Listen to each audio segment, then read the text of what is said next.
அதிசயங்கள் செய்கிறவர் நம் அருகில் இருக்கிறார். அற்புதங்கள் செய்கிறவர் என்றும் நமக்குள் வசிக்கிறார். சங்கீதம் 27:8 கொஞ்சம் வாசிங்க. என் முகத்தை தேடுங்கள் என்று சொன்னீரே, உம்முடைய முகத்தையே தேடுவேன். உமது முகத்தையே தேடுவேன் கர்த்தாவே. அனுபவிச்ச பக்தன்க. ஆண்டவரே முகத்தை தேடு சொன்னீங்களே, உங்க முகத்தையே தேடும் சாமி. அந்த முகத்தில் இருக்க அறிவாகிய ஒளி என்னை பிரகாசம் அடைய பண்ணும். அப்படி தேடும் பொழுது எங்கள் துக்கமெல்லாம் சந்தோஷம் மாறும் என்று முகத்தை தேடுகிற பக்தன்.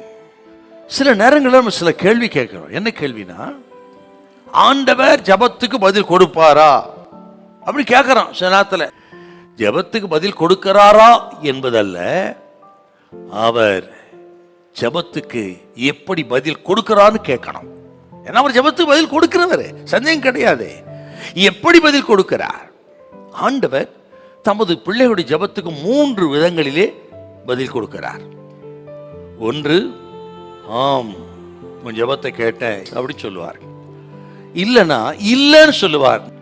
3வது பதில் இருக்கிறது, காத்துரு என்று 3 விதங்களிலே நமது ஆண்டவர் தமது ஜனத்துக்கு பதில் கொடுக்க. நம்ம என்ன பண்றோம்னா, உன் ஜபத்தை கேட்டேன் ஆமா அப்படின்னு ஆண்டவர் சொல்லும் பொழுது ரொம்ப சந்தோஷப்படுறோம். நம்ம சந்தோஷப்பட்டு உற்சாகப்பட்டு ஜபம் கேட்கப்பட்டதுக்காக நேரத்தில் போய் சத்தமா பேசுறோம். நீங்கள் தேவன் எவ்வளவு பெரியவர் பார்த்தீங்களா, எவ்வளவு நல்லவர் பார்த்தீங்களா, அப்படியா சந்தோஷமா அதை ஷேர் பண்ணுவோம்.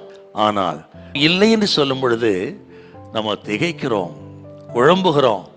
ஆண்டவர் ஏன் என்னை மறந்து விட்டாரோ என்று நாம் அங்கலாய்க்கிறோம்.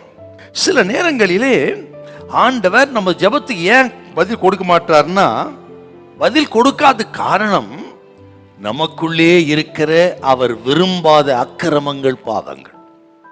ஆண்டவருக்கு நமக்கும் இடையே குறுக்கே சில அக்கிரமங்கள், பாவங்கள், கர்த்தருக்கு பிரியமில்லாத காரியங்கள் இருக்கும் பொழுது ஜெபம் பண்ணா அந்த ஜெபத்துக்கு பதில் வராது. 59 ஏசாயா 2 பாருங்களேன், என்ன சொல்றது? உங்கள் அக்கிரமங்களே உங்களுக்கும் உங்கள் தேவனுக்கு நடுவாக பிரிவினை உண்டாக்குகிறது, உங்கள் பாவங்களே அவர் உங்களுக்கு செவி கொடாதபடிக்கு அது முகத்தை உங்களுக்கு மறைக்கிறது. பாத்தீங்களா? அப்ப ஏன் ஜெபத்துக்கு பதில் வரல? நமது அக்கிரமங்கள், நமது பாவங்கள்.